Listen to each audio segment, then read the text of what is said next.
Welcome to FO Talks. With me is Pablo Beja. He's a country risk analyst who's also worked with the IMF or the International Monetary Fund and the World Bank. Today we're going to talk about the Bolivia elections. The country voted for its next president on the 17th of August. However, there's now going to be a runoff, and that is going to happen on the October 19th. Pablo, can you tell us what does this mean for Bolivia? So this is a big thing for Bolivia. First of all, this means the end of the mass party after 20 years, at least of the acronym of the mass party. Uh, a great majority basically took the parliament of the opposition parties. And we see two candidates now going to a runoff. One is Rodrigo Paz, that I will consider him more of a social democrat, and the other one is very well-known politicians for over 30 years in Bolivia. His name is Jorge Tuto Quiroga. He's more of a center-right candidate, and the expectations are for a better horizon in economic and political and social aspects for Bolivia. So people are um, happy, but they're taking it with a grain of salt because Rodrigo Paz basically was the surprise. He came in first. He was pretty much in the polls. He was between the fifth and the fourth, max third place, and he basically overshadowed everybody else the date of the elections. And this has to do because of some reasons that I consider important to mention. One is the popularity of the vice president in the low income popular basis of the country. The and his speech about corruption issues, basically trying to tackle corruption. But also with that, with many people that were basically disillusioned with the mass party. They wanted a change. They wanted a new face because Rodrigo Paz has been a senator, has been a mayor in the city of Tarija in the south of Bolivia. He's the son of ex-president Paz Zamora. So he's also a well-known politician, but he has never taken the government like Tuto Quiroga was former president, right? He was the vice president of President Banzer, and Banzer passed away, so he took the presidency after him. So it was for almost a year that he was president early in the early 2000s, right before the Baas Party came into power. So there's a lot of at stake. This is a major change for the country. The polls were showing that at least 90% of the population wanted a change. So people decided for a change. But there are some signs that a lot of these former mass politicians have infiltrated a lot of the congressmen positions for the PDC, which is Rodrigo Paz party, the number one. So now people are digesting this information because everything was taken by surprise. But at least there's a change in direction. Bolivia knows that they didn't want anything to do with the mass party anymore. 9 out of 10 people wanted that, wanted a complete radical change. So they're gonna be both of them are gonna be very compromised to follow with this petition by the population. This is the first time in about 2 decades where two right and center right wing candidates have made it to the final race. What does this signify for Bolivia? Are they seeing a change in their political leaning? And what does it mean for Mas? I mean, are they going to be out of power? Well, for sure. I mean, the polls were suggesting 9 out of 10 people want a complete radical change, right? From what was taking place in the country for 20 years was basically a socialism of the 21st century. That's basically the alignment with countries like Cuba, Venezuela, and supported by proxies, like Russia, Iran, and to some extent China as well. So this was the wave that started in the 90s after the fall of the Soviet Union, where these leaders in Latin America basically created the Foro de Sao Paulo, the Sao Paulo Forum, led by Lula da Silva, also with Fidel Castro and Hugo Chavez, and then they had basically their adherences, which included Evo Morales, Cristina Kirchner of Argentina, and so forth. So this was an effort from the 90s that basically uh, created a very attractive narrative to basically give poor people rights, basically to govern for the people, for the minorities, for the indigenous population. So it was a very attractive narrative that they carried through, and it was very successful. Many of these governments took, including in Bolivia, they took in the early 2000s when a lot of major reforms by right wing neoliberal governments took place in the region in the 90s.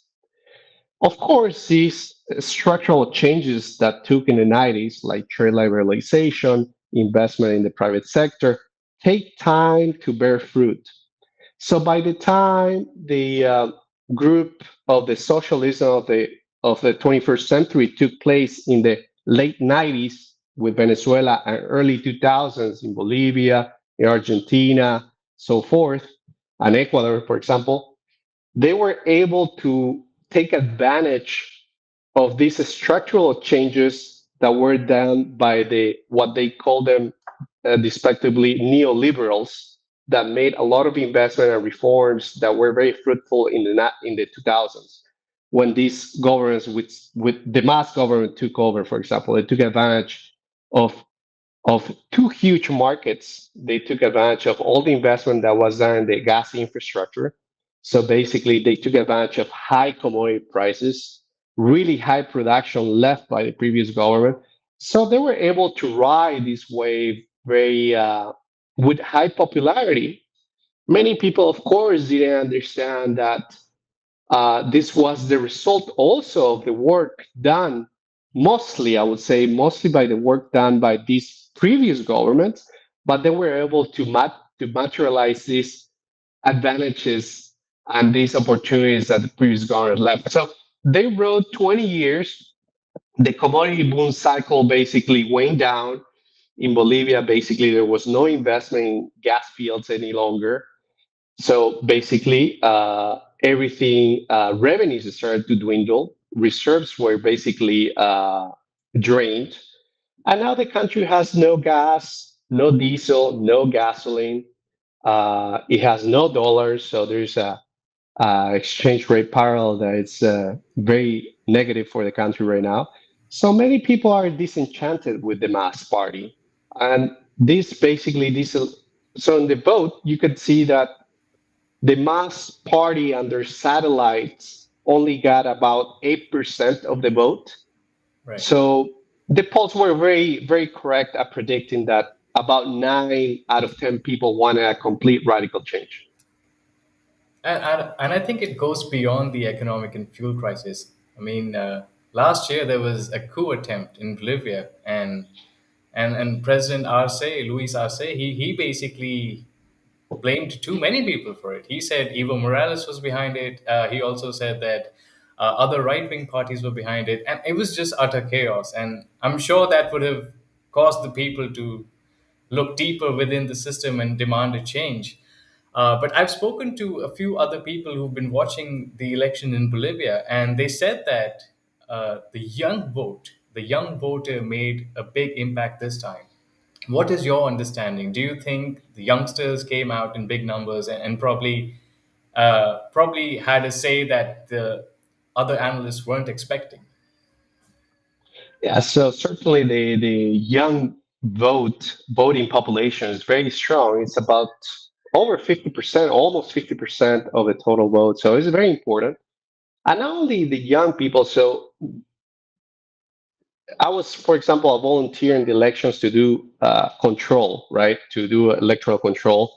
And I saw that a huge number of registered people registered to vote during these elections. They really wanted to vote for a change. All new, young, uh, all ages basically wanted to vote. But yeah, of course, the greater weight is a young population uh, that voted. And the funny thing is that a lot of these young population live through the last 20 years of the mass party only. They never seen what was before that. So that was a very important part of the reason why they observed basically the rise and the fall of the mass. So they wanted a change because they knew as soon as you don't have gasoline for production, to go to work, for transportation, diesel. You don't have dollars to basically import things. Basically, Bolivia is an import-driven economy. As long as I mean, if that didn't happen, I think people would have continued voting for mass. But these deep structural economic scars basically fed up people and they wanted a complete change. They couldn't, I mean, young people don't understand what happened 25, 30 years before that the heavy investment in the gas that basically left the mass party about 100,000, 100 um, $100 billion in revenues. They didn't understand that investment that took place, and that was basically the main benefit for this country, for the mass party to basically be solvent for 20 years. So going back to your question, yes, the young population realized they saw the rise of the mass and they saw the fall of the mass as well. Right, and let's talk about the candidates. So Jorge Tuto Quiroga, he's a former president, and he's popular, and even in the opinion polls, he had made his own ground. But Rodrigo Paz, I want to talk about him because he was lagging seriously in the opinion polls, and suddenly things have changed for him. I mean, he's leading. Is he the underdog story that we weren't ready for? Yeah. So even with based on the speech that they gave, they were surprised about the results. It was very surprising. I mean, it was so surprising that they don't have still a full list of congressmen to take into parliament because they didn't know they were going to reach that high number of congressmen. So they're now doing that job of trying to get people around, and there is a lot of ex-mass people that are filling those lists right now. And that's something that is going to play against them in the second round because many people don't want to do anything with the mass. And you can see that on election results, right? So about 8% to 9% if you combine all the factions related to the mass. So that is going to play against them, but they're, I think, trying to recruit that side of the electoral vote for the second round somehow. But yeah, it was a full surprise for them. They have two divergent views. The president Rodrigo Paz with the vice president. For example, Rodrigo Paz is like I said, is a social democrat. Is a democratic person. He wants to for sure address the crisis in ways that are not very clear now because they were not ready for the surprise. So they're now getting up to speed with a program. And then you have the vice president saying that very contradicting things, like saying that they're going to increase subsidies for people in a time where there's no money. So And basically, the new wave in South America, especially after Milei's victory in Argentina, is for a reduction of the state and lowering expenditures, because that is the main issue in Bolivia, is that the government basically spends too much, and large part of that is corruption. So there's two diverging views between the President Rodrigo Paz and the Vice President candidate Lara that in my opinion, is gonna play against them in the second round. So, but nonetheless, I think the second round is gonna be very even.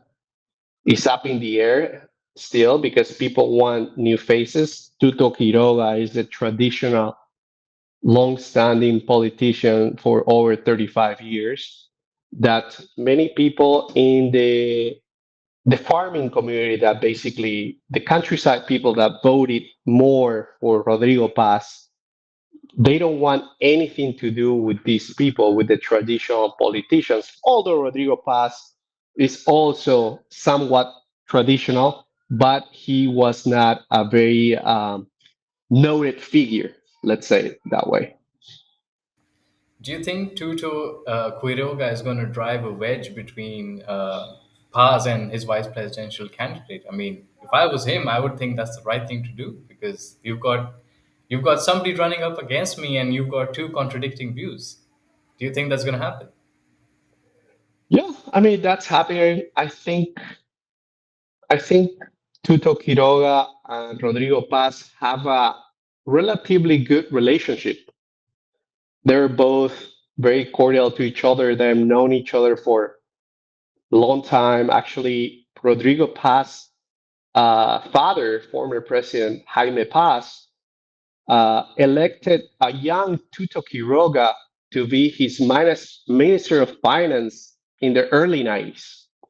So Tuto Quiroga always thanks Jaime Paz, Rodrigo Paz dad, for him choosing him at a young age to be the prime minister of the country. So there's that very good relationship.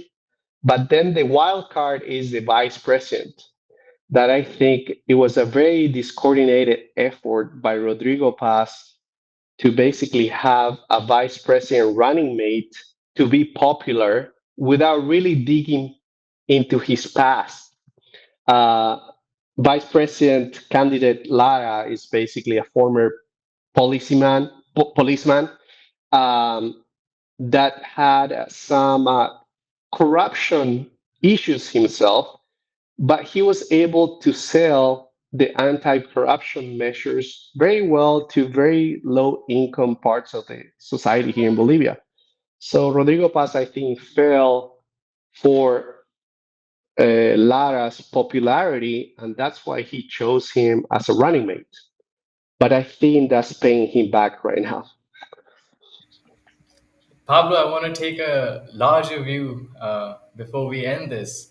So, Argentina has voted right. We've got Javier Milei, and Ecuador is also center right, Daniel Noboa. El Salvador, with Mr. Bukele, is also to the right. Now, we've got elections coming in, of course, Bolivia in October, the runoff. Then we've got Guyana, and we've got Chile. Do you think Latin America is moving towards the right? I think so. I think so. I think the win by President Milei was a big boost to the libertarian, smaller size of the state, smaller governments in countries. I think it was a very important uh, inflection point in politics. At the same time, domestic issues in these countries, led by leftist governments, the population wasn't very happy. Uh, the people understood, I think, that with what happened in Argentina very fast, with that really fast turnaround in the economy, particularly, people realized that there is a better future uh, in politics if they voted more on the right. So I see changes. I see changes. The the young population is driving this change as well. They're voting. President Milei has basically been a very a rock star. Basically,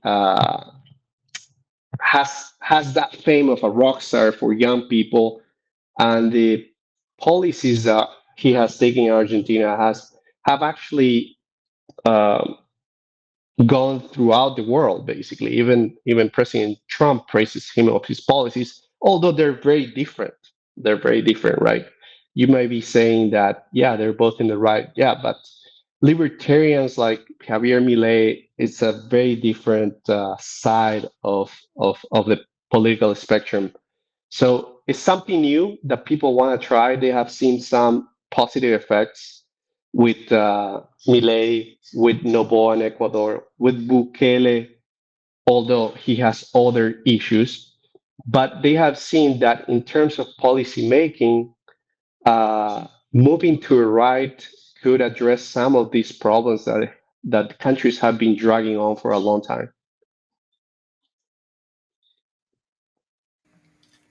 Thank you, Pablo. That was a very detailed and insightful conversation. And of course, we'll have to bring you back based on what happens on October 19th. I mean, the election in Bolivia is live and kicking, and it could actually pave way for what's going to happen next in Chile in November.